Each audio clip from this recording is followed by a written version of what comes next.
Dear students, welcome back to class 11 physics, mechanical properties of solids. Last day we discussed about stress and strain. Today we are going to deal about Hooke's law and modulus of elasticity. And stress and strain is important for defining this Hooke's law and modulus of elasticity. So that we recall the stress and strain we studied in the last class. So we studied there are three types of stresses. One is longitudinal stress, second one is bulk or volume stress, and third one is shear stress. And for longitudinal stress, it's again tensile stress and compressive stress. That means if we have a rod having length L and we can stretch or we can compress so that a change in length happens. That means if we extend or if we stretch, it's elongated. That means a change in length has L plus X. If we are applying a force, so that the rod is elongated. So change in length takes place. So here the applying force is along the direction perpendicular to the cross-sectional area. That means the longitudinal stress is the force that is applying perpendicular to the direction of area of cross-section, that is the longitudinal stress, force per unit area. And in the bulk stress, we are considering a volume, and if we are applying the force along the all directions, what happens? The volume changes. Let V1 be the initial volume, and after applying force, the volume changes as V2. Therefore, here the stress is force per area. And while considering shear stress, we are applying the force parallelly. In these cases, we are applying the force perpendicularly to the area of cross-section, but here we are applying the force parallelly, so that we change this direction as an angle of inclination takes place here. And here the force is shear stress. This force is the parallel force acting per area. And this force is a restoring force. In the case of elasticity, we are considering restoring force that we discussed in the earlier class. Similarly, in the case of strain also, in the case of this longitudinal strain, we are considering the change in length as delta x by original length L. And also for volume, the change in volume is delta V by original volume. And in the case of this shear stress, the theta in angle of this angle is x by L, the displacement by the original length. The strain means change in configuration to the original length. And here delta x by L, here delta V by V, and here x by L. And in this case, the bulk stress, we put a negative sign here because here the volume decreases by applying the force. Okay, this is about stress and strain. And from this diagram, we consider a spring having a length L, and if we are fixed at this end and if we are adding some weights on this end, what happens? The spring elongated. The spring elongated. Depending upon the weight, here the spring elongated. And we studied that a restoring force comes into play which act opposite to the direction of the force applied. This is the deforming force we are applying, and the restoring force is acting in this direction.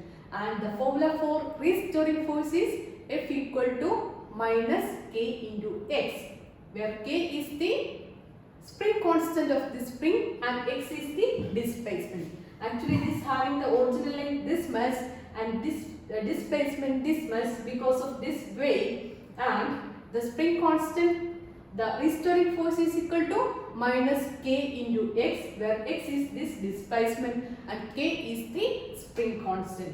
And we know by increasing the weight, what happens? The elongation also increases. By increasing these weights, the elongation, the X also, the displacement also increases. And if we plot a graph was strain versus stress, we will get a shape like this. A straight line we will get up to a point, and this point is known as elastic limit.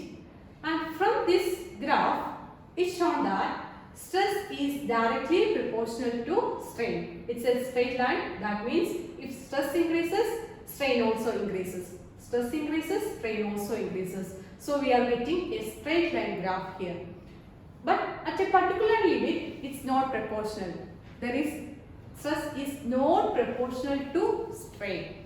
Then we consider this region is known as Hooke's law because Hooke, a scientist, he gave an explanation that stress is directly proportional to strain. At a particular limit, the limit is known as elastic limit. And Hooke's law, an English scientist, he states that the strain of the material is proportional to the stress applied within the limit of that material. So within that limit of material, the strain produced in the body is proportional to the stress we apply. That is Hooke's law. And a term, elastic limit. What is that elastic limit? In the figure, we saw that up to a limit, stress is proportional to strain. And after that limit, stress is not proportional to strain. Because after that limit, if you are applying the force or if you are applying the stress, the body does not regain its original position. Up to the point elastic limit, when we apply the stress, it's regained its original position. After elastic limit, it won't be regained its, or it does not regain its original position. So it is the importance of elastic limit. And coming to Hooke's law again, Hooke's law states that within the elastic limit, stress is directly proportional to strain. Stress is directly proportional to strain. Stress means the force acting per unit area. And the force we are considering is restoring force, and restoring force per unit area. And strain means the change in configuration to the original configuration. So according to Hooke's law, stress is directly proportional to strain. So we can change this proportionality sign by giving a constant. That constant is known as E and it is known as proportionality constant, or we call it as another name as modulus of elasticity or elastic modulus of the material. Modulus of elasticity or elastic modulus of the material. It's very important because by knowing this term elastic modulus or modulus of elasticity, we consider material for different applications. And it's constant because like resistivity, density, it's constant for a material. And we know that this is the modulus of elasticity is equal to stress by strain. And we studied that the stress having the unit of force by area. Force by area. That means Newton per meter squared. But strain has no any units. So the unit of modulus of elasticity is again as that of stress, that is Newton per meter squared, and dimension also is same as that of stress, that is m L raised to minus 1 T raised to minus 2. And this Hooke's law is valid only in the linear part of stress strain curve. That means up to the elastic limit Hooke's law is valid, and after the elastic limit it's not valid. And some materials like rubber or blood muscles which do not obey this Hooke's law. And again simply we can say that the modulus of elasticity, it is the ratio of stress to the strain. It is the ratio of stress to the strain. So far we have discussed about there are 3 types of stress and 3 types of strain. And now we are going to discuss there are 3 types of modulus of elasticity, and they are Young's modulus of elasticity, then bulk modulus of elasticity, then third one is modulus of rigidity. Young's modulus of elasticity, bulk modulus of elasticity, then modulus of rigidity. These all are very, very important. And we are coming to see one by one. Young's modulus of elasticity. What is this? It's Young's modulus of elasticity is the ratio of longitudinal stress to the longitudinal strain. What is the meaning of the longitudinal? If we are applying the force that is perpendicular to the area of cross section, that means longitudinal. So it is the longitudinal stress to the longitudinal strain. So we are dealing with compressive or tensile stress here. So we can write it as the stress is F by A. Its longitudinal stress we already know, and strain, that is delta L by L. Okay, then this is restoring force, the force that comes into action when we are applying some deforming force, and by rearranging these equations we will get F into L upon A into delta L, where F is the restoring force, L is the original length, A is the area of cross section, and delta L is the change in length. So in most cases, in 99% cases, the restoring force is equal to the deforming force. So we can write the applied force, that is M into G into L. L is the original length, where M is the mass and G is the acceleration due to gravity, upon an area for a rod we are considered as having radius r. Then we can write it as pi into r squared into delta L, where delta L is the change in length when we are applying a deforming force. Okay, and this is Young's modulus. Sometimes it is written as gamma is equal to F by A divided by delta L by L, or Y we can written it as Y, Young's modulus of elasticity. And what about its units? Its unit we can say that it's again Newton per meter square, or Newton per meter square we can say it as Pascal, and its dimension is ml raised to minus 1, t raised to minus 2.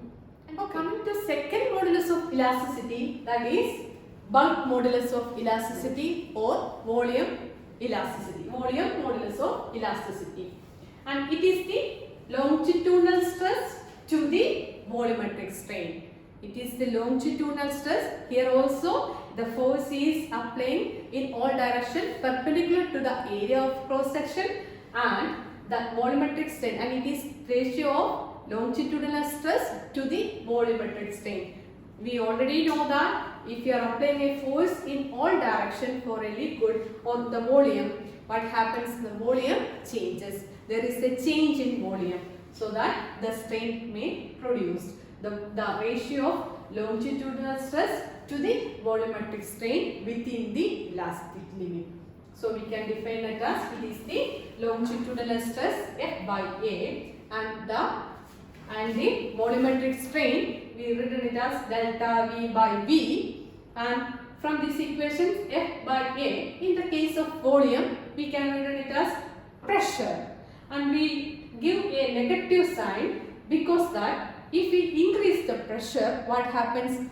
Decrease in volume. So F by A, in this case only we can rewrite it as pressure. Force by area is pressure only in the case of bulk modulus of elasticity, and the negative sign indicates that if you are increasing the pressure, then there is a decrease in the volume takes place. And this is about bulk modulus of elasticity. One question here, the Young's modulus and bulk modulus for a perfectly rigid body is infinity. Why? Young's modulus and bulk modulus for a perfectly rigid body is infinity. Why? We already know the equations for Young's modulus and bulk modulus, right? Young's modulus is longitudinal stress to the longitudinal strain, and bulk modulus is the longitudinal stress to the volumetric strain. Then what happens to a rigid body? If we are applying a deforming force or an external force, there is no change in the volume in the case of bulk modulus and no change in the length in case of Young's modulus, because the longitudinal strain in Young's modulus and the volumetric strain in bulk modulus is 0 in the case of perfectly rigid body. So that the equations become, the lower part becomes 0, so that the Young's modulus and bulk modulus becomes infinity, because the bulk modulus, the volume strain and the longitudinal strain for a perfectly rigid body is 0. So that Young's modulus and bulk modulus is infinity. Okay. Then one more thing, compressibility. And compressibility is the reciprocal of bulk modulus. If we know the bulk modulus, we can easily calculate compressibility by the equations. It's 1 upon bulk modulus. Bulk modulus is represented as capital B, then compressibility C equal to 1 by B. Reciprocal of bulk modulus is compressibility, and its unit is Newton raised to minus 1 meter squared. Okay, it's reciprocal of bulk modulus. There is one more question. Water is more elastic than air. Why? Water is more elastic than air. Okay, in these questions we deal with compressibility because compressibility is more for air. We know compressibility is more for air because we can easily compress like a balloon. We can easily compress air. So compressibility is more. Then we know compressibility is the reciprocal of bulk modulus. That means if compressibility is more, then bulk modulus is less, so that its elasticity is very low.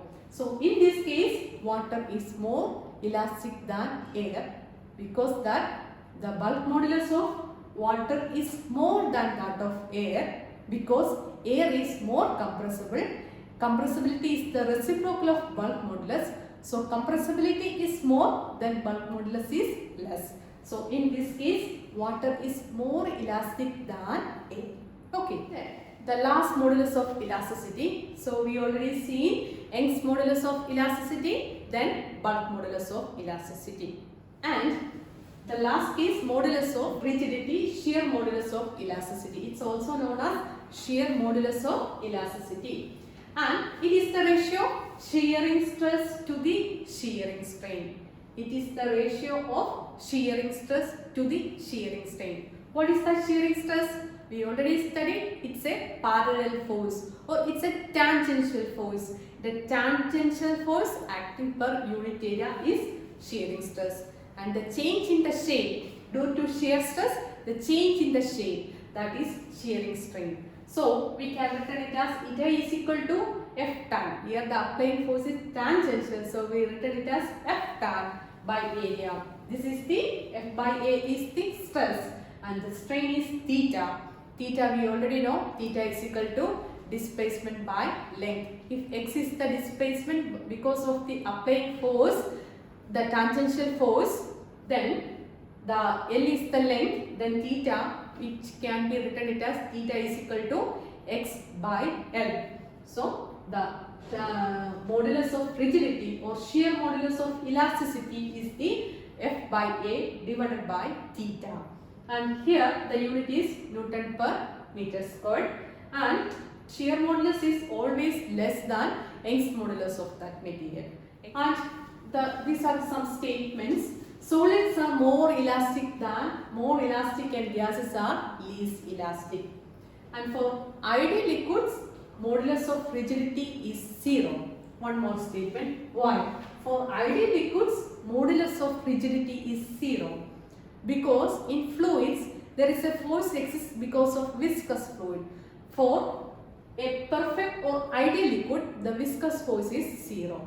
So that the viscous force cannot exist. So that the ideal liquids, the modulus of rigidity is 0. And in the Young's modulus and modulus of rigidity are possessed by solid material. The solid materials only possess Young's modulus and modulus of rigidity. And these are different statements. Then one more question. Steel is more elastic than rubber. Why? It's because of modulus of elasticity. We studied Young's modulus. Young's modulus is the longitudinal stress to the longitudinal strain. And in this case, the strain is more for which one, steel or rubber? We already know the strain is more for rubber. So Young's modulus is less for rubber. And the case of steel, in the strain or the elongation is less for steel. So that Young's modulus is more for steel. So that we can say that steel is more elastic than rubber. Because of Young's modulus equations, Young's modulus is the ratio of longitudinal stress to the longitudinal strain. In the case of rubber, the strain is more, so that Young's modulus is less. But in the case of steel, Young's modulus is more because the strain is very low. Okay, this is because the steel is more elastic than rubber. Okay, and there is a relation connecting these Young's modulus of elasticity, bulk modulus of elasticity, and the modulus of rigidity. And this is 3 by Young's modulus is equal to 1 by shear modulus of rigidity plus 1 upon 3b. Then b is the bulk modulus, this is the shear modulus of rigidity, and this is the Young's modulus. This is the equation connecting these 3 variables. And the last topic, the Poisson's ratio. And it's a ratio. We already know that if we have a rod and we are elongating the rod, we are applying longitudinal force. And because of the longitudinal force, a strain takes place here is longitudinal strain, because the length increases. If you are stretching out, the length increases. And if we know, if you are increasing the length, what happens to the diameter? If you are increasing a rubber, it's elongated, then what happens to the diameter? It's shown that the diameter decreases, so that a strain occurs in the diameter also. That means if you are applying a force in the longitudinal direction, then the strain is taking place in the longitudinal direction, also in the lateral directions. Length increases, but the breadth or width decreases. This is about Poisson's ratio. So it's a ratio connecting this lateral strain and longitudinal strain. The lateral strain decreases, longitudinal strain increases. And the ratio, and we can say the Poisson's ratio sigma, it is the ratio of lateral strain to the longitudinal strain. Or we can written it as delta R upon R. This is the lateral strain. Strain means change in configuration to the original configuration. Here R is the radius, so change in R is delta R by R divided by the change in length, longitudinal strain, delta L upon L, that is longitudinal strain, and we are giving a negative sign because the radius decreases, because we are giving this negative sign. And the theoretical value lies in the range 1 and 0.5, but practically it lies in 0 and 0.5. This Poisson's ratio is also important for selecting the materials. By knowing the values, we can choose easily the materials for different applications. And this is about Poisson's ratio. Okay, so far we discussed about the different types of modulus of elasticity, that are Young's modulus, then bulk modulus, and modulus of rigidity, and last Poisson's ratio. And next class we will study about the elastic property of the stress strain graph. Okay, study well. Have a nice day. Thank you.